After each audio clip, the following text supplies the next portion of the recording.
Le puissant secret de la fin des temps donné par Notre-Dame de la Salette. Bonjour chers amis, c'est Christophe. Je suis heureux de vous retrouver sur Avec Marie, la grande famille qui vous aide à prier. Abonnez-vous dès maintenant et cliquez sur la cloche pour être sûr de recevoir les nouvelles prières. Bienvenue à vous dans cette nouvelle vidéo où je vous propose de méditer ensemble le secret de Notre-Dame de la Salette, secret donné par la Vierge Marie à deux petits bergers, Mélanie et Maximin, lors de son apparition dans ce petit village des Alpes le 19 septembre 1846 pour donner une espérance prophétique à tous ces enfants de la fin des temps. Le message de la Salette est une grande apocalypse mariale, comme un écho pour aujourd'hui de l'apocalypse de Jean, qui décrit le mal qui progresse dans le monde et la nécessité pour nous, les chrétiens, de résister dans la foi, dans l'espérance et dans la charité, dans la prière aussi et dans la sainteté, sûrs de la victoire de notre Sauveur à la Sainte Croix et appelés à témoigner de son amour, même au cœur de nos épreuves. Veillez et priez, dit le Seigneur dans l'Évangile. Alors un tel message prophétique appelle une interprétation de l'Église. C'est pourquoi je vous propose, à la fin du secret, la très belle lettre de Jean-Paul II sur la Salette qui nous donne des clés importantes pour l'interpréter. Je vous invite dès maintenant à confier vos intentions de prière à Notre-Dame de la Salette en commentaire de la vidéo, ainsi que les paroles qui vous touchent pour nourrir la prière et la méditation de tous. Amen. Au nom du Père, et du Fils, et du Saint-Esprit. Amen. L'apparition de la très sainte Vierge sur la montagne de la Salette, le 19 septembre 1846. Le 18 septembre, veille de la sainte apparition de la Sainte Vierge, j'étais seul, comme à mon ordinaire, à garder les 4 vaches de mes maîtres. Vers 11 heures du matin, je vis venir auprès de moi un petit garçon. À cette vue, je m'effrayais parce qu'il me semblait que tout le monde devait savoir que je fuyais toutes sortes de compagnies.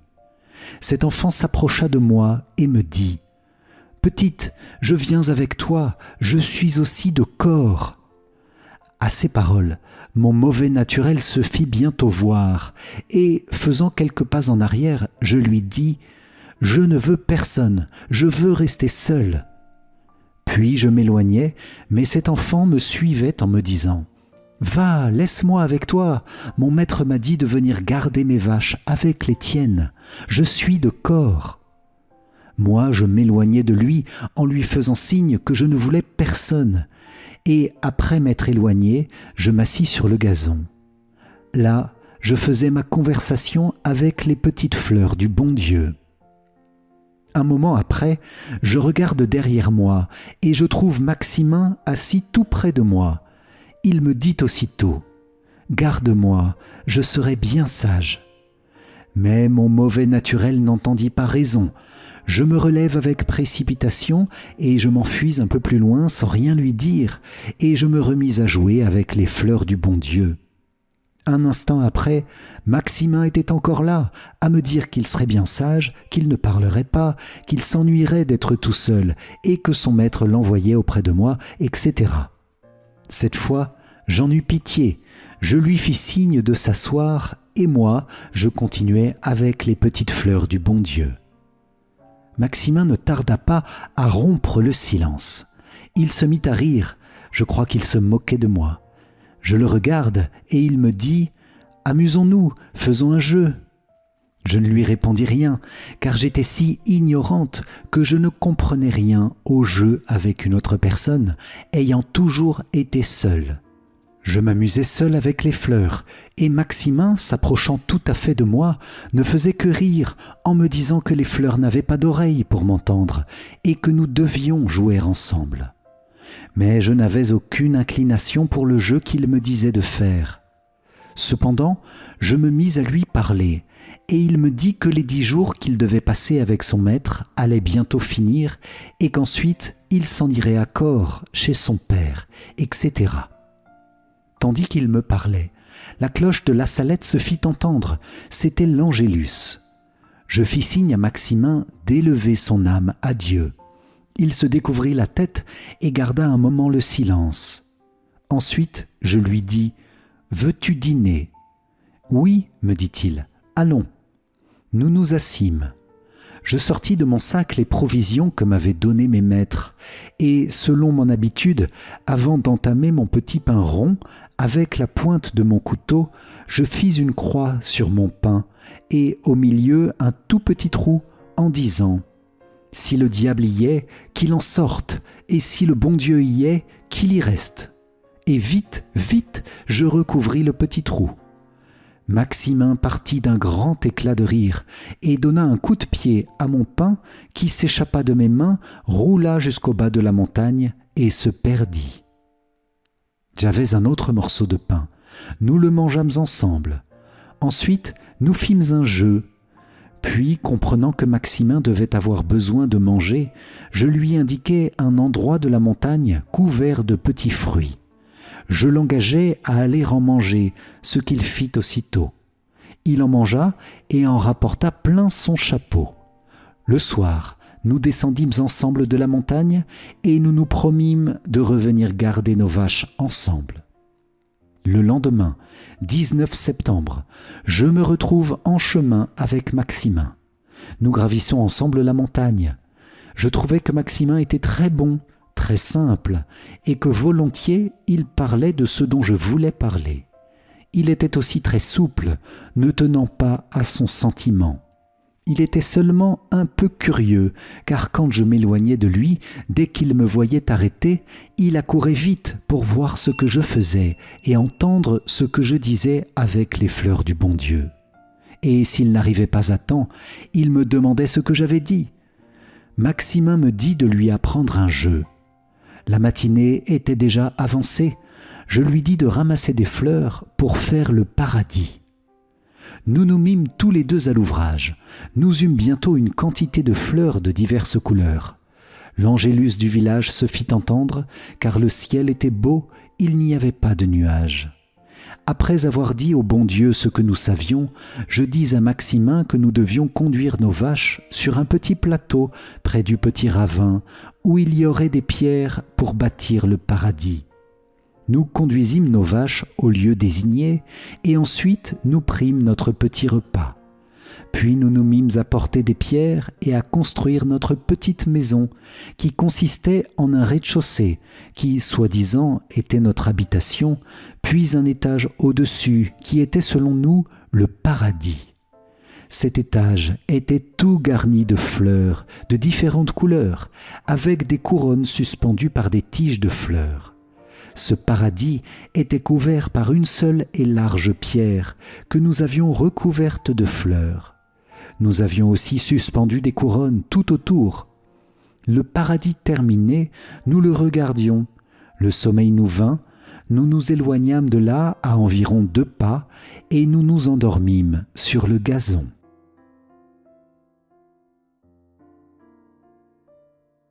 M'étant réveillé et ne voyant pas nos vaches, j'appelai Maximin et je gravis le petit monticule.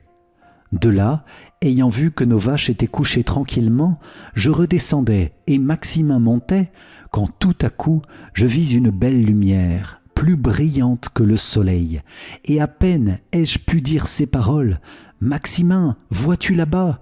Ah, mon Dieu !» En même temps, je laisse tomber le bâton que j'avais en main. Je ne sais ce qui se passait en moi de délicieux dans ce moment, mais je me sentais attiré, je me sentais un grand respect plein d'amour, et mon cœur aurait voulu courir plus vite que moi. Je regardais bien fortement cette lumière qui était immobile, et comme si elle se fût ouverte, j'aperçus une autre lumière, bien plus brillante, et qui était en mouvement.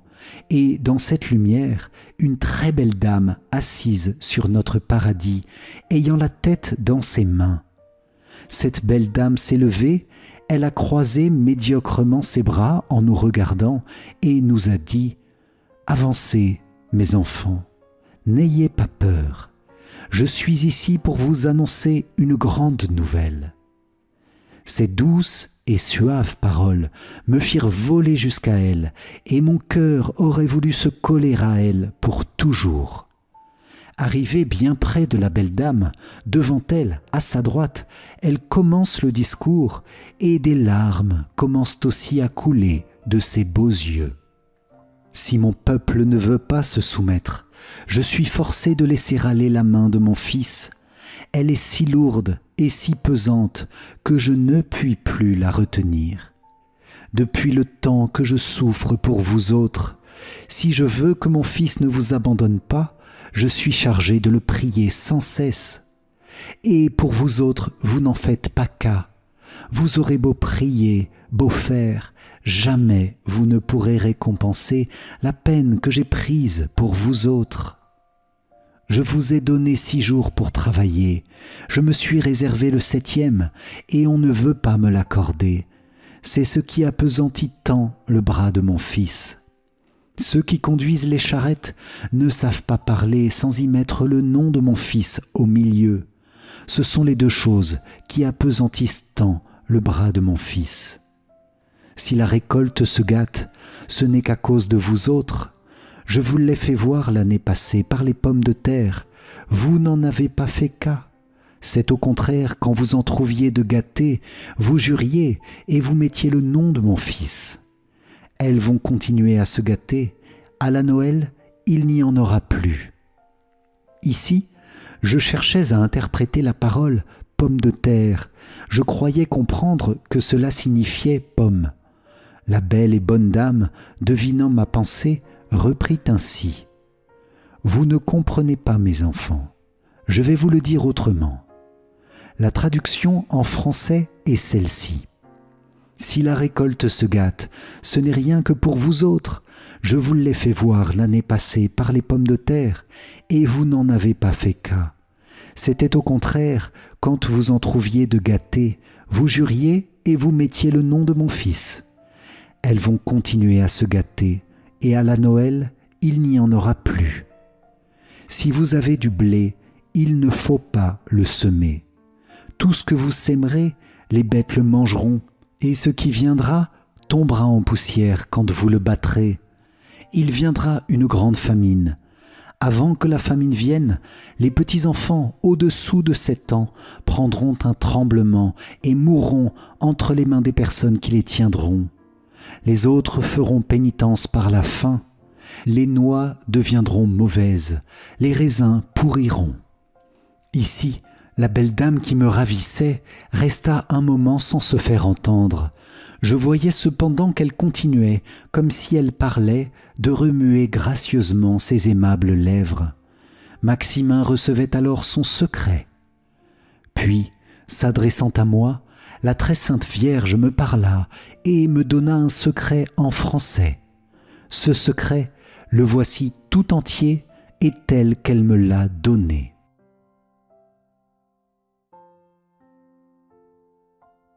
Mélanie, ce que je vais vous dire maintenant ne sera pas toujours secret. Vous pourrez le publier en 1858. Les prêtres, ministres de mon fils, les prêtres, par leur mauvaise vie, par leurs irrévérences et leur impiété à célébrer les saints mystères, par l'amour de l'argent, l'amour de l'honneur et des plaisirs, les prêtres sont devenus des cloaques d'impureté. Oui, les prêtres demandent vengeance, et la vengeance est suspendue sur leur tête. Malheur aux prêtres et aux personnes consacrées à Dieu, lesquels par leurs infidélités et leur mauvaise vie crucifient de nouveau mon Fils. Les péchés des personnes consacrées à Dieu crient vers le ciel et appellent la vengeance, et voilà que la vengeance est à leur porte, car il ne se trouve plus personne pour implorer miséricorde et pardon pour le peuple. Il n'y a plus d'âme généreuse, il n'y a plus personne digne d'offrir la victime sans tache à l'Éternel en faveur du monde. Dieu va frapper d'une manière sans exemple. Malheur aux habitants de la terre, Dieu va épuiser sa colère, et personne ne pourra se soustraire à tant de maux réunis. Les chefs, les conducteurs du peuple de Dieu ont négligé la prière et la pénitence, et le démon a obscurci leurs intelligences. Ils sont devenus ces étoiles errantes que le vieux diable traînera avec sa queue pour les faire périr. Dieu permettra au vieux serpent de mettre des divisions parmi les régnants, dans toutes les sociétés et dans toutes les familles. On souffrira des peines physiques et morales. Dieu abandonnera les hommes à eux-mêmes et enverra des châtiments qui se succéderont pendant plus de 35 ans. La société est à la veille des fléaux les plus terribles et des plus grands événements.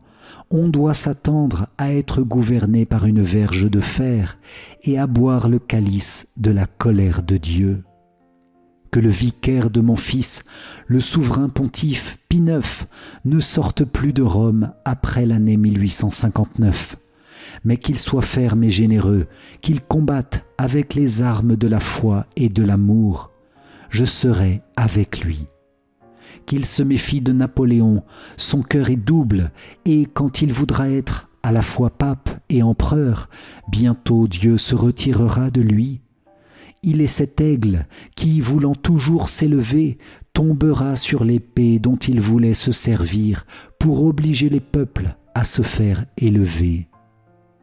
L'Italie sera punie de son ambition en voulant secouer le joug du Seigneur des Seigneurs.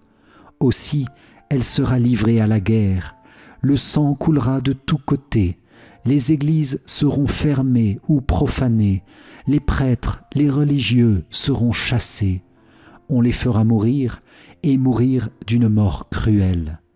Plusieurs abandonneront la foi et le nombre des prêtres et des religieux qui se sépareront de la vraie religion sera grand. Parmi ces personnes, il se trouvera même des évêques. Que le pape se tienne en garde contre les faiseurs de miracles, car le temps est venu que les prodiges les plus étonnants auront lieu sur la terre et dans les airs. En l'année 1864, Lucifer, avec un grand nombre de démons, seront détachés de l'enfer. Ils aboliront la foi peu à peu, et même dans les personnes consacrées à Dieu. Ils les aveugleront d'une telle manière qu'à moins d'une grâce particulière, ces personnes prendront l'esprit de ces mauvais anges. Plusieurs maisons religieuses perdront entièrement la foi et perdront beaucoup d'âmes. Les mauvais livres abonderont sur la terre et les esprits de ténèbres répandront partout un relâchement universel pour tous ceux qui regardent le service de Dieu. Ils auront un très grand pouvoir sur la nature. Il y aura des églises pour servir ces esprits. Des personnes seront transportées d'un lieu à un autre par ces esprits mauvais et même des prêtres, parce qu'ils ne seront pas conduits par le bon esprit de l'Évangile, qui est un esprit d'humilité, de charité et de zèle pour la gloire de Dieu. On fera ressusciter des morts et des justes, c'est-à-dire que ces morts prendront la figure des âmes justes qui avaient vécu sur la terre, afin de mieux séduire les hommes. Ces soi-disant morts ressuscités, qui ne seront autre chose que le démon sous ces figures, prêcheront un autre évangile, contraire à celui du vrai Christ Jésus, niant l'existence du ciel, soit encore les âmes des damnés. Toutes ces âmes paraîtront comme unies à leur corps. Il y aura en tout lieu des prodiges extraordinaires, parce que la vraie foi s'est éteinte et que la fausse lumière éclaire le monde. Malheur aux princes de l'Église, qui ne seront occupés qu'à entasser richesse sur richesse, qu'à sauvegarder leur autorité et à dominer avec orgueil. Le vicaire de mon fils aura beaucoup à souffrir, parce que pour un temps, l'Église sera livrée à de grandes persécutions. Ce sera le temps des ténèbres. L'Église aura une crise affreuse. La sainte foi de Dieu étant oubliée, chaque individu voudra se guider par lui-même et être supérieur à ses semblables. On abolira les pouvoirs civils et ecclésiastiques. Tout ordre et toute justice seront foulés aux pieds. On ne verra qu'homicide, haine, jalousie, mensonge et discorde, sans amour pour la patrie ni pour la famille. Le Saint-Père souffrira beaucoup. Je serai avec lui jusqu'à la fin pour recevoir son sacrifice. Les méchants attenteront plusieurs fois à sa vie sans pouvoir nuire à ses jours. Mais ni lui, ni son successeur ne verront le triomphe de l'Église de Dieu. Les gouvernants civils auront tous un même dessein, qui sera d'abolir et de faire disparaître tout principe religieux, pour faire place au matérialisme, à l'athéisme, au spiritisme et à toutes sortes de vices. Dans l'année 1865, on verra l'abomination dans les lieux saints. Dans les couvents, les fleurs de l'Église seront putréfiées et le démon se rendra comme le roi des cœurs. Que ceux qui sont à la tête des communautés religieuses se tiennent en garde pour les personnes qu'ils doivent recevoir, parce que le démon usera de toute sa malice pour introduire dans les ordres religieux des personnes adonnées au péché, car les désordres et l'amour des plaisirs charnels seront répandus par toute la terre. La France, l'Italie, l'Espagne et l'Angleterre seront en guerre. Le sang coulera dans les rues. Le français se battra avec le français, l'italien avec l'italien. Ensuite, il y aura une guerre générale qui sera épouvantable. Pour un temps, Dieu ne se souviendra plus de la France ni de l'Italie parce que l'évangile de Jésus-Christ n'est plus connu. Les méchants déploieront toute leur malice. On se tuera, on se massacrera mutuellement jusque dans les maisons. Au premier coup de son épée foudroyante, les montagnes et la nature entière trembleront d'épouvante, parce que les désordres et les crimes des hommes percent la voûte des cieux. Paris sera brûlé et Marseille engloutie. Plusieurs grandes villes seront ébranlées et englouties par des tremblements de terre. On croira que tout est perdu. On ne verra qu'homicide, on n'entendra que bruit d'armes et que blasphème. Les justes souffriront beaucoup. Leurs prières, leurs pénitences et leurs larmes monteront jusqu'au ciel, et tout le peuple de Dieu demandera pardon et miséricorde, et demandera mon aide et mon intercession. Alors, Jésus-Christ, par un acte de sa justice et de sa grande miséricorde pour les justes, commandera à ses anges que tous ses ennemis soient mis à mort. Tout à coup, les persécuteurs de l'Église de Jésus-Christ et tous les hommes adonnés au péché périront, et la terre deviendra comme un désert. Alors se fera la paix, la réconciliation de Dieu avec les hommes. Jésus-Christ sera servi, adoré et glorifié. La charité fleurira partout. Les nouveaux rois seront le bras droit de la Sainte Église, qui sera forte, humble, pieuse, pauvre, zélée et imitatrice des vertus de Jésus-Christ. L'Évangile sera prêché partout et les hommes feront de grands progrès dans la foi, parce qu'il y aura unité parmi les ouvriers de Jésus-Christ et que les hommes vivront dans la crainte de Dieu. Cette paix parmi les hommes ne sera pas longue. 25 ans d'abondante récolte leur feront oublier que les péchés des hommes sont cause de toutes les peines qui arrivent sur la terre. Un avant-coureur de l'Antéchrist, avec ses troupes de plusieurs nations, combattra contre le vrai Christ, le seul sauveur du monde. Il répandra beaucoup de sang et voudra anéantir le culte de Dieu pour se faire regarder comme un Dieu. La terre sera frappée de toutes sortes de plaies, outre la peste et la famine qui seront générales. Il y aura des guerres jusqu'à la dernière guerre, qui sera alors faite par les 10 rois de l'Antéchrist, lesquels rois auront tous un même dessein et seront les seuls qui gouverneront le monde. Avant que ceci arrive, il y aura une espèce de fausse paix dans le monde. On ne pensera qu'à se divertir. Les méchants se livreront à toutes sortes de péchés, mais les enfants de la Sainte Église, les enfants de la foi, mes vrais imitateurs, croîtront dans l'amour de Dieu et dans les vertus qui me sont les plus chères.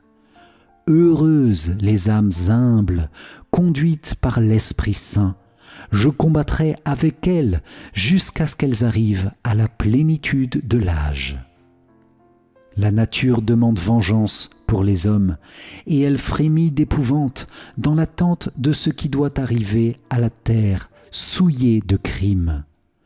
Tremblez, terre, et vous qui faites profession de servir Jésus-Christ, et qui, au-dedans, vous adorez vous-même, tremblez, car Dieu va vous livrer à son ennemi, parce que les lieux saints sont dans la corruption. Beaucoup de couvents ne sont plus les maisons de Dieu, mais les pâturages d'Asmodée et des siens. Ce sera pendant ce temps que naîtra l'Antéchrist, d'une religieuse hébraïque, d'une fausse vierge, qui aura communication avec le vieux serpent, le maître de l'impureté. Son père sera évêque. En naissant, il vomira des blasphèmes, il aura des dents. En un mot, ce sera le diable incarné. Il poussera des cris effrayants, il fera des prodiges, il ne se nourrira que d'impureté. Il aura des frères qui, quoiqu'ils ne soient pas comme lui des démons incarnés, seront des enfants de mal. À 12 ans, ils se feront remarquer par leur vaillante victoire qu'ils remporteront. Bientôt, ils seront chacun à la tête des armées, assistés par des légions de l'enfer. Les saisons seront changées, la terre ne produira que des mauvais fruits, les astres perdront leur mouvement régulier, la lune ne reflètera qu'une faible lumière rougeâtre. L'eau et le feu donneront au globe de la terre des mouvements convulsifs et d'horribles tremblements de terre qui feront engloutir des montagnes, des villes, etc. Rome perdra la foi et deviendra le siège de l'Antéchrist. Les démons de l'air, avec l'Antéchrist, feront de grands prodiges sur la terre et dans les airs, et les hommes se pervertiront de plus en plus. Dieu aura soin de ses fidèles serviteurs et des hommes de bonne volonté. L'Évangile sera prêché partout. Tous les peuples et toutes les nations auront connaissance de la vérité. J'adresse un pressant appel à la terre. J'appelle les vrais disciples du Dieu vivant et régnant dans les cieux. J'appelle les vrais imitateurs du Christ fait homme, le seul et vrai sauveur des hommes. J'appelle mes enfants, mes vrais dévots, ceux qui se sont donnés à moi pour que je les conduise à mon divin Fils, ceux que je porte pour ainsi dire dans mes bras, ceux qui ont vécu de mon esprit. Enfin, j'appelle les apôtres des derniers temps, les fidèles disciples de Jésus-Christ, qui ont vécu dans un mépris du monde et d'eux-mêmes, dans la pauvreté et dans l'humilité, dans le mépris et dans le silence, dans l'oraison et dans la mortification, dans la chasteté et dans l'union avec Dieu, dans la souffrance et inconnue du monde. Il est temps qu'ils sortent et viennent éclairer la terre. Allez et montrez-vous comme mes enfants chéris. Je suis avec vous et en vous, pourvu que votre foi soit la lumière qui vous éclaire dans ces jours de malheur. Que votre zèle vous rende comme des affamés pour la gloire et l'honneur de Jésus-Christ. Combattez, enfants de lumière, vous, petit nombre qui y voyez, car voici le temps des temps, la fin des fins. L'Église sera éclipsée, le monde sera dans la consternation. Mais voilà Enoch et Élie remplis de l'Esprit de Dieu. Ils prêcheront avec la force de Dieu, et les hommes de bonne volonté croiront en Dieu, et beaucoup d'âmes seront consolées. Ils feront de grands progrès par la vertu du Saint-Esprit et condamneront les erreurs diaboliques de l'Antéchrist. Malheur aux habitants de la terre, il y aura des guerres sanglantes et des famines, des pestes et des maladies contagieuses, il y aura des pluies d'une grêle effroyable d'animaux, des tonnerres qui ébranleront des villes, des tremblements de terre qui engloutiront des pays. On entendra des voix dans les airs, les hommes se battront la tête contre les murailles, ils appelleront la mort, et d'un autre côté, la mort fera leur supplice. Le sang coulera de tous côtés. Qui pourra vaincre si Dieu ne diminue le temps de l'épreuve ? Par le sang, les larmes et les prières des justes, Dieu se laissera fléchir. Enoch et Élie seront mis à mort. Rome païenne disparaîtra. Le feu du ciel tombera et consumera 3 villes. Tout l'univers sera frappé de terreur, et beaucoup se laisseront séduire parce qu'ils n'ont pas adoré le vrai Christ vivant parmi eux.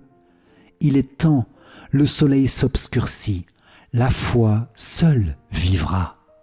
Voici le temps, l'abîme s'ouvre, voici le roi des ténèbres, voici la bête avec ses sujets, se disant le sauveur du monde. Il s'élèvera avec orgueil dans les airs pour aller jusqu'au ciel. Il sera étouffé par le souffle de Saint Michel Archange. Il tombera, et la terre, qui depuis 3 jours sera en de continuelles évolutions, ouvrira son sein plein de feu. Il sera plongé pour jamais, avec tous les siens, dans les gouffres éternels de l'enfer. Alors, l'eau et le feu purifieront la terre et consumeront toutes les œuvres de l'orgueil des hommes, et tout sera renouvelé, Dieu sera servi et glorifié.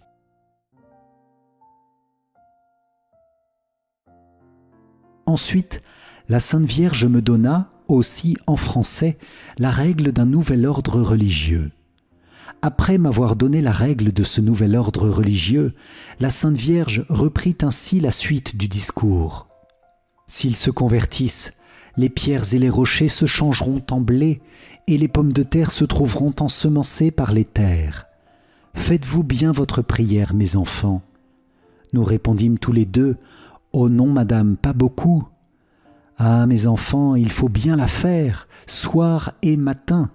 Quand vous ne pourrez pas mieux faire, dites un pater et un Ave Maria.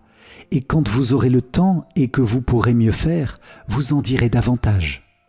Il ne va que quelques femmes un peu âgées à la messe. Les autres travaillent tout l'été le dimanche. Et l'hiver, quand ils ne savent que faire, ils ne vont à la messe que pour se moquer de la religion. Le carême, ils vont à la boucherie comme les chiens. N'avez-vous pas vu du blé gâté, mes enfants ? Tous les deux avons répondu « Oh non, madame !» La Sainte Vierge s'adressant à Maximin « Mais toi, mon enfant, tu dois bien en avoir vu une fois vers le coin avec ton père. L'homme de la pièce dit à ton père « Venez voir comme mon blé se gâte. » Vous y allâtes. Ton père prit 2 ou 3 épis dans sa main, il les frotta et ils tombèrent en poussière. Puis en vous retournant, quand vous n'étiez plus qu'à une demi-heure de corps, ton père te donna un morceau de pain en te disant « Tiens mon enfant, mange cette année, car je ne sais pas qui mangera l'année prochaine si le blé se gâte comme cela. » Maximin répondit « C'est bien vrai, madame, je ne me le rappelais pas. » La très sainte Vierge a terminé son discours en français. « Eh bien, mes enfants, vous le ferez passer à tout mon peuple. » La très belle dame traversa le ruisseau, et à 2 pas du ruisseau, sans se retourner vers nous qui la suivions, parce qu'elle attirait à elle par son éclat, et plus encore par sa bonté qui m'enivrait, qui semblait me faire fondre le cœur, elle nous a dit encore « Eh bien, mes enfants, vous le ferez passer à tout mon peuple. » Puis elle a continué de marcher jusqu'à l'endroit où j'étais monté pour regarder où étaient nos vaches. Ses pieds ne touchaient que le bout de l'herbe sans la faire plier. Arrivée sur la petite hauteur, la belle dame s'arrêta et vite je me plaçai devant elle pour bien la regarder et tâcher de savoir quel chemin elle inclinait le plus à prendre. Car c'était fait de moi. J'avais oublié et mes vaches et les maîtres chez lesquels j'étais en service. Je m'étais attaché pour toujours et sans condition à ma dame. Oui, je voulais ne plus jamais la quitter. Je la suivais sans arrière-pensée et dans la disposition de la servir tant que je vivrais. Avec madame, je croyais avoir oublié le paradis. Je n'avais plus que la pensée de bien la servir en tout. Et je croyais que j'aurais pu faire tout ce qu'elle m'aurait dit de faire, car il me semblait qu'elle avait beaucoup de pouvoir.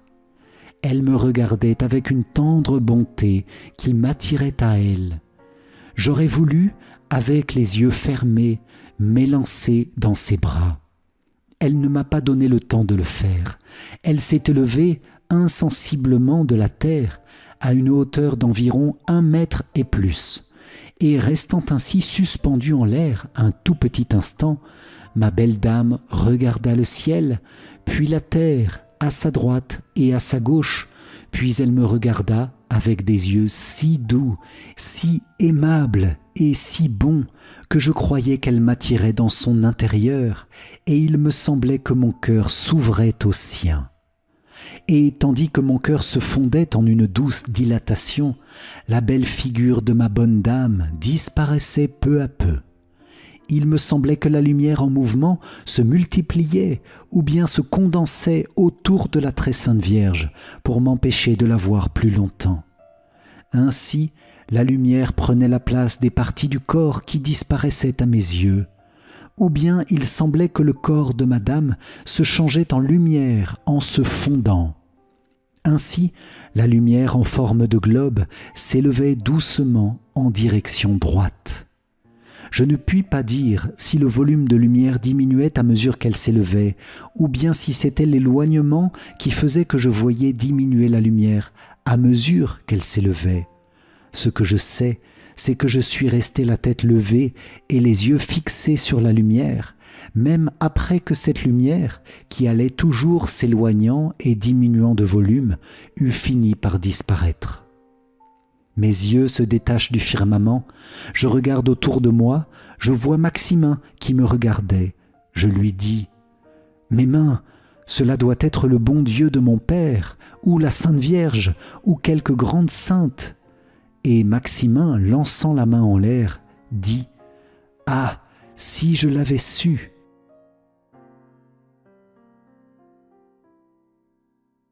Le soir du 19 septembre, nous nous retirâmes un peu plus tôt qu'à l'ordinaire. Arrivé chez mes maîtres, je m'occupais à attacher mes vaches et à mettre tout en ordre dans l'écurie. Je n'avais pas terminé que ma maîtresse vint à moi en pleurant et me dit « Pourquoi, mon enfant, ne venez-vous pas me dire ce qui vous est arrivé sur la montagne ?» Maximin, n'ayant pas trouvé ses maîtres, qui ne s'étaient pas encore retirés de leurs travaux, était venu chez les miens et avait raconté tout ce qu'il avait vu et entendu. Je lui répondis « Je voulais bien vous le dire, mais je voulais finir mon ouvrage auparavant. » Un moment après, je me rendis dans la maison et ma maîtresse me dit « Racontez ce que vous avez vu. » Le berger de Bruit, c'était le surnom de Pierre Selme, maître de Maximin, m'a tout raconté. Je commence, et vers la moitié du récit, mes maîtres arrivèrent de leur champ. Ma maîtresse, qui pleurait en entendant les plaintes et les menaces de notre tendre mère, dit « Ah, vous vouliez aller ramasser le blé demain, gardez-vous-en bien, venez entendre ce qui est arrivé aujourd'hui à cet enfant et au berger de Selme. » Et se tournant vers moi, elle dit « Recommencez tout ce que vous m'avez dit. » Je recommence, et lorsque j'eus terminé, mon maître dit « C'est la Sainte Vierge, ou bien une grande sainte qui est venue de la part du bon Dieu. Mais c'est comme si le bon Dieu était venu lui-même. Il faut faire tout ce que cette sainte a dit. Comment allez-vous faire pour dire cela à tout son peuple ?» Je lui répondis « Vous me direz comment je dois faire, et je le ferai. » Ensuite, il ajouta en regardant sa mère, sa femme et son frère « Il faut y penser. » Puis chacun se retira à ses affaires. C'était après le souper. Maximin et ses maîtres vinrent chez les miens pour raconter ce que Maximin leur avait dit et pour savoir ce qu'il y avait à faire. Car, dirent-ils, il nous semble que c'est la Sainte Vierge qui a été envoyée par le bon Dieu. Les paroles qu'elle a dites le font croire. Et elle leur a dit de le faire passer à tout son peuple. Il faudra peut-être que ces enfants parcourent le monde entier pour faire connaître qu'il faut que tout le monde observe les commandements du bon Dieu, sinon de grands malheurs vont arriver sur nous. Après un moment de silence, mon maître dit, en s'adressant à Maximin et à moi, « Savez-vous ce que vous devez faire, mes enfants ? Demain, levez-vous de bon matin, allez tous les deux à monsieur le curé et racontez-lui tout ce que vous avez vu et entendu. Dites-lui bien comment la chose s'est passée. Il vous dira ce que vous avez à faire. » Le 20 septembre, lendemain de l'apparition, je partis de bonne heure avec Maximin. Arrivés à la cure, je frappe à la porte. La domestique de monsieur le curé vint ouvrir et demanda ce que nous voulions. Je lui dis, en français, moi qui ne l'avais jamais parlé, « Nous voudrions parler à monsieur le curé. » Nous voulons lui dire, mademoiselle, qu'hier nous sommes allés garder nos vaches sur la montagne des Besses, et après avoir dîné, etc., etc. Nous lui racontâmes une bonne partie du discours de la très sainte Vierge. Alors, la cloche de l'église sonna. C'était le dernier coup de la messe. Monsieur l'abbé Perrin, curé de la Salette, qui nous avait entendus, ouvrit sa porte avec fracas. Il pleurait, il se frappait la poitrine. Il nous dit « Mes enfants, nous sommes perdus, le bon Dieu va nous punir. Ah mon Dieu, c'est la Sainte Vierge qui vous est apparue. » Et il partit pour dire la Sainte Messe. Nous nous regardâmes avec Maximin et la domestique. Puis Maximin me dit « Moi, je m'en vais chez mon père, à Corps. » Et nous nous séparâmes. N'ayant pas reçu d'ordre de mes maîtres de me retirer aussitôt après avoir parlé à monsieur le curé, je crus ne pas faire mal en assistant à la messe. Je fus donc à l'église. La messe commence et, après le premier évangile, monsieur le curé se tourne vers le peuple et essaie de raconter à ses paroissiens l'apparition qui venait d'avoir lieu la veille sur une de leurs montagnes et les exhorte à ne plus travailler le dimanche. Sa voix était entrecoupée par des sanglots et tout le peuple était ému. Après la Sainte Messe, je me retirai chez mes maîtres. Monsieur Pétard, qui est encore aujourd'hui maire de la Salette, y vint m'interroger sur le fait de l'apparition. Et après s'être assuré de la vérité de ce que je lui disais, il se retira convaincu. Je continuai de rester au service de mes maîtres jusqu'à la fête de la Toussaint. Ensuite, je fus mise comme pensionnaire chez les religieuses de la Providence, dans mon pays, à Corps.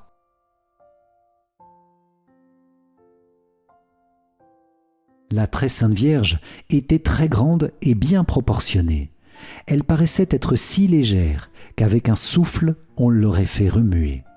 Cependant, elle était immobile et bien posée.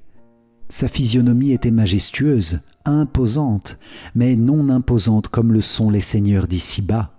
Elle imposait une crainte respectueuse. En même temps que sa majesté imposait du respect mêlé d'amour, elle attirait à elle. Son regard était doux et pénétrant. Ses yeux semblaient parler avec les miens, mais la conversation venait d'un profond et vif sentiment d'amour envers cette beauté ravissante qui me liquéfiait.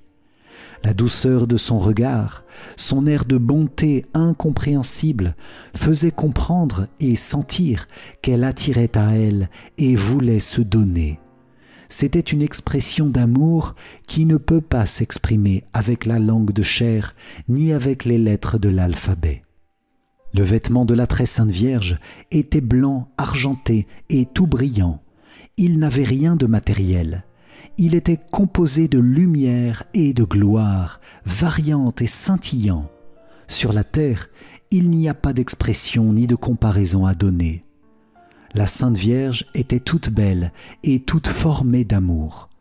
En la regardant, je languissais de me fondre en elle. Dans ses atours, comme dans sa personne, tout respirait la majesté, la splendeur, la magnificence d'une reine incomparable. Elle paraissait belle, blanche, immaculée, cristallisée, éblouissante, céleste, fraîche, neuve comme une vierge. Il semblait que la parole « amour » s'échappait de ses lèvres argentées et toute pure. Elle me paraissait comme une bonne mère, pleine de bonté, d'amabilité, d'amour pour nous, de compassion, de miséricorde. La couronne de roses qu'elle avait sur la tête était si belle, si brillante, qu'on ne peut pas s'en faire une idée. Les roses de diverses couleurs n'étaient pas de la terre. C'était une réunion de fleurs qui entouraient la tête de la très sainte Vierge en forme de couronne. Mais les roses se changeaient ou se remplaçaient. Puis du cœur de chaque rose, il sortait une si belle lumière qu'elle ravissait et rendait les roses d'une beauté éclatante. De la couronne de roses s'élevaient comme des branches d'or et une quantité d'autres petites fleurs mêlées avec des brillants. Le tout formait un très beau diadème qui brillait tout seul plus que notre soleil de la terre. La Sainte Vierge avait une très jolie croix suspendue à son cou. Cette croix paraissait être dorée. Je dis dorée pour ne pas dire une plaque d'or, car j'ai vu quelquefois des objets dorés avec diverses nuances d'or, ce qui faisait à mes yeux un bien plus bel effet qu'une simple plaque d'or. Sur cette belle croix, toute brillante de lumière, était un Christ, était notre Seigneur, les bras étendus sur la croix. Presque aux deux extrémités de la croix, d'un côté il y avait un marteau, de l'autre une tenaille. Le Christ était couleur de chair naturelle, mais il brillait d'un grand éclat et la lumière qui sortait de tout son corps paraissait comme des dards très brillants qui me fendaient le cœur du désir de me fondre en lui. Quelquefois, le Christ paraissait être mort. Il avait la tête penchée et le corps était comme affaissé, comme pour tomber, s'il n'avait pas été retenu par les clous qui le retenaient à la croix. J'en avais une vive compassion, et j'aurais voulu redire au monde entier son amour inconnu, et infiltrer dans les âmes des mortels l'amour le plus senti et la reconnaissance la plus vive envers un Dieu qui n'avait nullement besoin de nous pour être ce qu'il est, ce qu'il était, et ce qu'il sera toujours. Et pourtant, ô amour incompréhensible à l'homme, il s'est fait homme et il a voulu mourir, oui, mourir pour mieux écrire dans nos âmes et dans notre mémoire l'amour fou qu'il a pour nous. Oh, que je suis malheureuse de me trouver si pauvre en expression pour redire l'amour, oui, l'amour de notre bon Sauveur pour nous.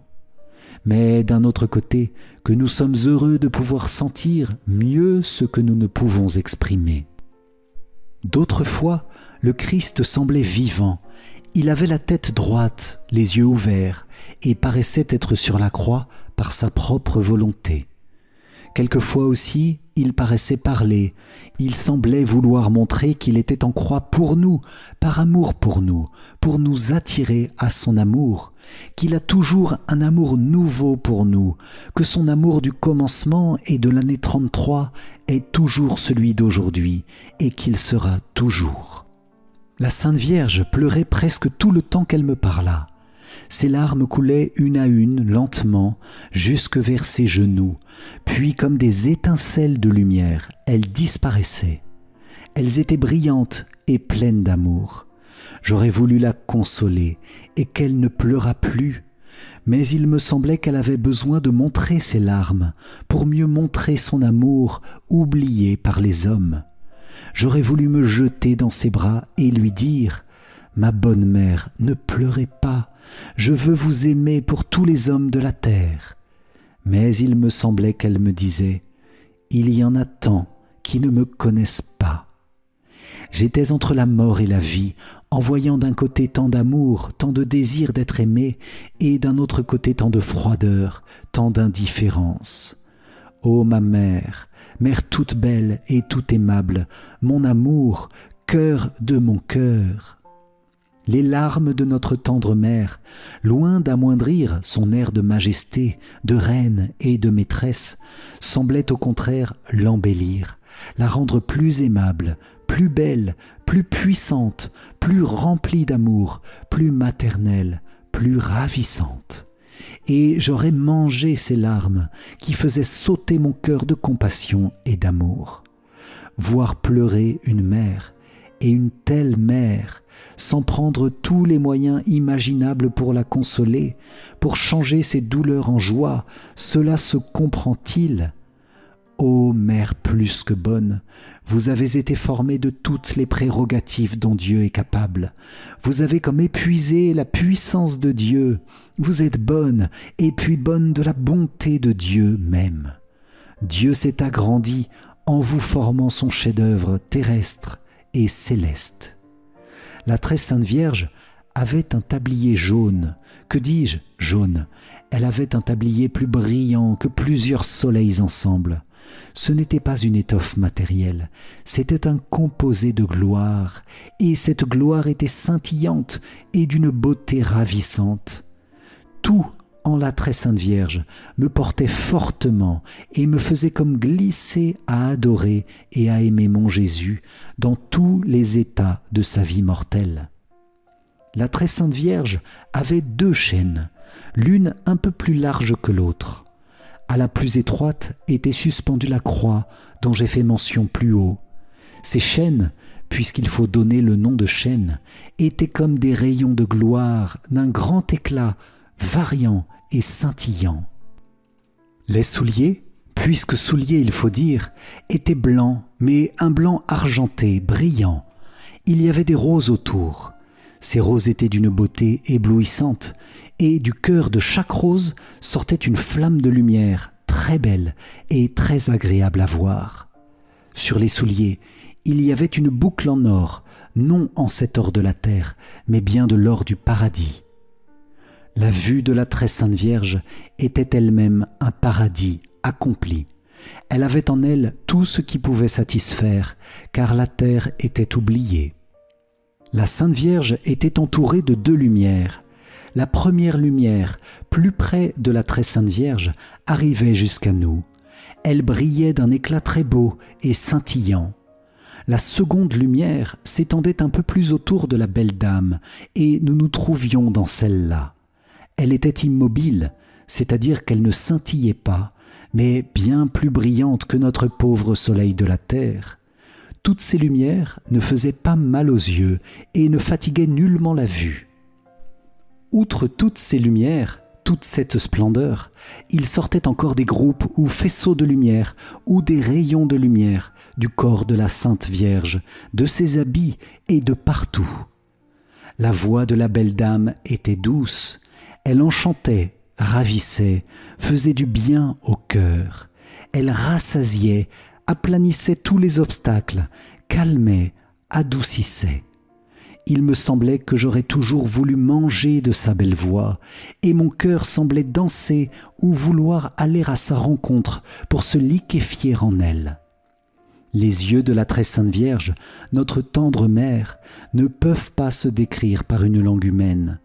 Pour en parler, il faudrait un séraphin, il faudrait plus, il faudrait le langage de Dieu même, de ce Dieu qui a formé la Vierge Immaculée, chef-d'œuvre de sa toute-puissance.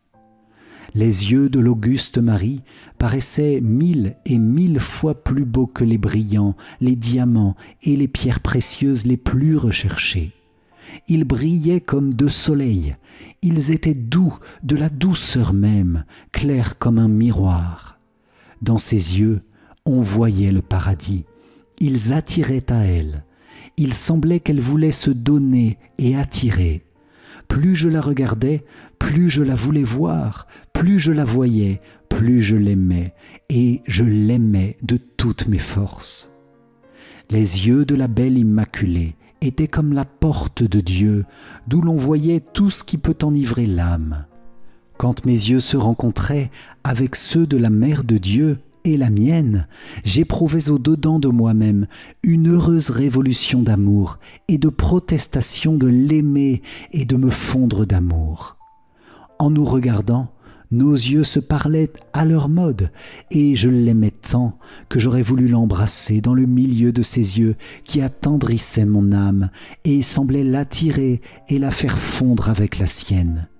Ses yeux me plantèrent un doux tremblement dans tout mon être, et je craignais de faire le moindre mouvement qui pût lui être désagréable tant soit peu. Cette seule vue des yeux de la plus pure des vierges aurait suffi pour être le ciel d'un bienheureux, aurait suffi pour faire entrer une âme dans la plénitude des volontés du Très-Haut parmi tous les événements qui arrivent dans le cours de la vie mortelle, aurait suffi pour faire à cette âme de continuels actes de louange, de remerciement, de réparation et d'expiation. Cette seule vue concentre l'âme en Dieu et la rend comme une morte vivante, ne regardant toutes les choses de la terre, même les choses qui paraissent les plus sérieuses, que comme des amusements d'enfants. Elle ne voudrait entendre parler que de Dieu et de ce qui touche à sa gloire. Le péché est le seul mal qu'elle voit sur la terre. Elle en mourrait de douleur si Dieu ne la soutenait. Amen.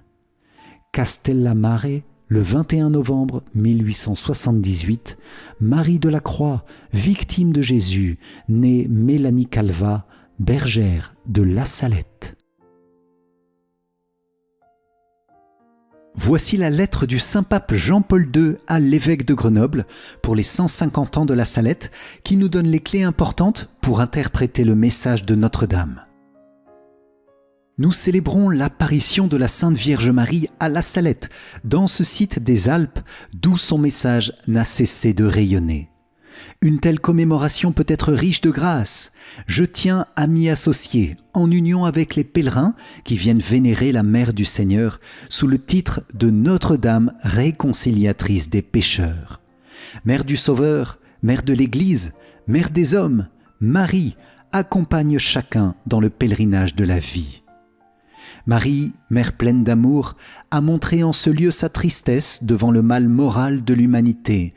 Par ses larmes, elle nous aide à mieux saisir la douloureuse gravité du péché, du rejet de Dieu, mais aussi la fidélité passionnée que son Fils garde envers ses enfants, lui le Rédempteur dont l'amour est blessé par l'oubli et le refus. Le message de La Salette fut délivré à 2 jeunes pâtres en un temps de grande souffrance des peuples, affectés par la famine et en butte à bien des injustices. De plus, l'indifférence ou l'hostilité à l'égard du message évangélique augmentait. Notre-Dame, en se faisant contempler portant sur elle l'image de son Christ crucifié, montre que, associée à l'œuvre du salut, elle compatit aux épreuves de ses enfants et souffre de les voir s'éloigner de l'Église du Christ, au point d'oublier ou de rejeter la présence de Dieu dans leur vie et la sainteté de son nom. Le rayonnement de l'événement de La Salette atteste bien que le message de Marie n'est pas tout entier dans la souffrance exprimée par les larmes. La Vierge appelle à se ressaisir. Elle invite à la pénitence, à la persévérance dans la prière et particulièrement à la fidélité de la pratique dominicale. Elle demande que son message passe à tout son peuple par le témoignage de 2 enfants. Et de fait, leur voix se fera rapidement entendre. Les pèlerins viendront, bien des conversions auront lieu. Marie était apparue dans une lumière qui évoque la splendeur de l'humanité transfigurée par la résurrection du Christ. La Salette est un message d'espérance, car notre espérance est soutenue par l'intercession de celle qui est la mère des hommes. Les ruptures ne sont pas irrémédiables. La nuit du péché cède devant la lumière de la miséricorde divine. La souffrance humaine assumée peut contribuer à la purification et au salut. Pour qui marche humblement dans les voies du Seigneur, le bras du Fils de Marie ne pèsera pas pour condamner, mais il saisira la main tendue pour faire entrer dans la vie nouvelle les pécheurs réconciliés par la grâce de la croix. Les paroles de Marie à La Salette, par leur simplicité et leur rigueur, gardent une réelle actualité, dans un monde qui subit toujours les fléaux de la guerre et de la faim, et tant de malheurs qui sont des signes et souvent des conséquences du péché des hommes. Et aujourd'hui encore, celle que toutes les générations diront bienheureuse veut conduire tout son peuple qui traverse les épreuves de ce temps à la joie qui naît de l'accomplissement paisible des missions données à l'homme par Dieu. De ces terres de Savoie et du Dauphiné, où la Vierge Marie a fait entendre son message, voici 1 siècle et demi, message d'une valeur permanente pour le 3e millénaire. Le même appel retentit aujourd'hui encore pour les nombreux pèlerins qui montent vers ce sanctuaire, ainsi que pour ceux qui se rendent en tant d'autres sanctuaires salétains. Je les encourage tous à présenter à la Vierge Immaculée les peines et les espérances de ce monde. Puissent-ils être les témoins de la réconciliation, don de Dieu et fruit de la rédemption pour les personnes, les familles et les peuples. Que le pèlerinage les aide à ne pas laisser leur vie chrétienne tomber dans la tiédeur ou dans l'indifférence et à ne jamais oublier de donner au Christ ressuscité la première place dans leur vie. Puissent-ils être, dans le monde, des artisans de la paix que le Seigneur a promise et demeurer indéfectiblement persuadés de la valeur inaliénable de la plus humble des personnes humaines. Marie est présente à l'Église, comme au jour de la croix, au jour de la résurrection et au jour de la Pentecôte. À la Salette, elle a clairement manifesté la constance de sa prière pour le monde. Elle n'abandonnera jamais les hommes qui sont créés à l'image et à la ressemblance de Dieu et à qui il est donné de devenir enfants de Dieu. Puisse-t-elle conduire vers son Fils l'ensemble des nations de la terre. En vous confiant à Notre-Dame réconciliatrice, j'accorde de grand cœur à tous la bénédiction apostolique. Saint Jean-Paul II. Vierge Marie, merci pour ton apparition à la Salette, merci pour ton message et ton appel, merci pour ce secret brûlant d'actualité. Nous te prions de nous protéger de tout mal et de nous conduire au ciel à travers les épreuves, toujours unis au cœur de Jésus, à son amour manifesté pour nous sur la croix.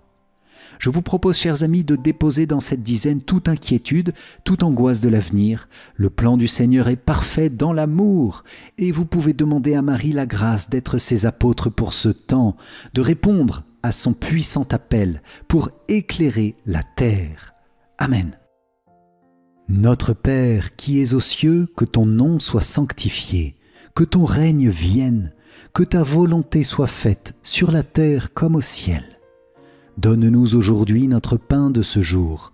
Pardonne-nous nos offenses, comme nous pardonnons aussi à ceux qui nous ont offensés. Et ne nous laisse pas entrer en tentation, mais délivre-nous du mal. Amen. Je vous salue Marie, pleine de grâce, le Seigneur est avec vous. Vous êtes bénie entre toutes les femmes, et Jésus, le fruit de vos entrailles, est béni. Sainte Marie, Mère de Dieu, priez pour nous pauvres pécheurs, maintenant et à l'heure de notre mort. Amen. Je vous salue Marie, pleine de grâce, le Seigneur est avec vous. Vous êtes bénie entre toutes les femmes, et Jésus, le fruit de vos entrailles, est béni. Sainte Marie, Mère de Dieu, priez pour nous pauvres pécheurs, maintenant et à l'heure de notre mort. Amen. Je vous salue Marie, pleine de grâce, le Seigneur est avec vous. Vous êtes bénie entre toutes les femmes, et Jésus, le fruit de vos entrailles, est béni. Sainte Marie, Mère de Dieu, priez pour nous pauvres pécheurs, maintenant et à l'heure de notre mort. Amen. Je vous salue Marie, pleine de grâce, le Seigneur est avec vous. Vous êtes bénie entre toutes les femmes, et Jésus, le fruit de vos entrailles, est béni. Sainte Marie, Mère de Dieu, priez pour nous pauvres pécheurs, maintenant et à l'heure de notre mort. Amen. Je vous salue Marie, pleine de grâce, le Seigneur est avec vous. Vous êtes bénie entre toutes les femmes, et Jésus, le fruit de vos entrailles, est béni. Sainte Marie, Mère de Dieu, priez pour nous pauvres pécheurs, maintenant et à l'heure de notre mort. Amen. Je vous salue Marie, pleine de grâce, le Seigneur est avec vous. Vous êtes bénie entre toutes les femmes, et Jésus, le fruit de vos entrailles, est béni. Sainte Marie, Mère de Dieu, priez pour nous pauvres pécheurs, maintenant et à l'heure de notre mort. Amen. Je vous salue Marie, pleine de grâce, le Seigneur est avec vous. Vous êtes bénie entre toutes les femmes, et Jésus, le fruit de vos entrailles, est béni. Sainte Marie, Mère de Dieu, priez pour nous pauvres pécheurs, maintenant et à l'heure de notre mort. Amen. Je vous salue Marie, pleine de grâce, le Seigneur est avec vous. Vous êtes bénie entre toutes les femmes, et Jésus, le fruit de vos entrailles, est béni. Sainte Marie, Mère de Dieu, priez pour nous pauvres pécheurs, maintenant et à l'heure de notre mort.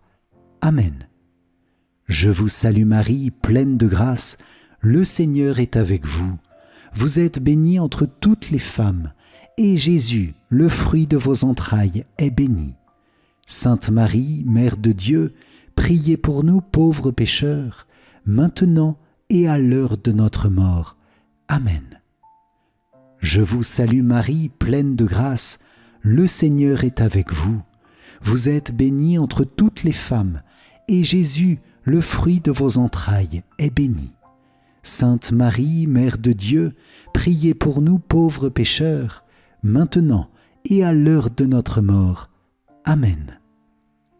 Gloire soit au Père, au Fils et au Saint-Esprit, comme il était au commencement, maintenant et toujours, et dans les siècles des siècles. Amen. Ô mon Jésus, pardonne-nous nos péchés, préserve-nous du feu de l'enfer, et conduis au ciel toutes les âmes, surtout celles qui ont le plus besoin de ta sainte miséricorde. Amen. Cœur sacré de Jésus, j'ai confiance en toi.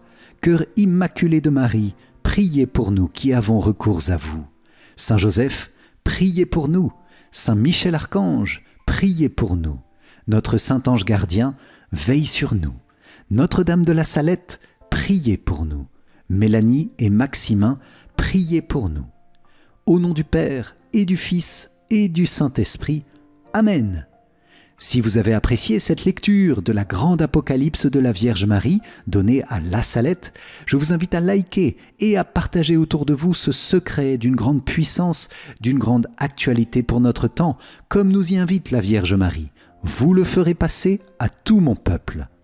Pour vous remercier d'avoir participé, je vous offre mon livre numérique « 5 clés essentielles pour mieux prier ». Cliquez sur le lien qui s'affiche maintenant ou dans les commentaires. Je vous invite aussi à rejoindre la grande neuvaine du moment, également en cliquant dans les commentaires. Un grand merci à vous les amis pour cette profonde méditation. Que Notre-Dame de la Salette vous protège et vous donne à travers toutes les épreuves, tous les soucis, un cœur plein de confiance, d'espérance et d'amour. Amen. Que Dieu vous garde. Soyez bénis et à très vite pour notre prochaine prière. Ciao, ciao.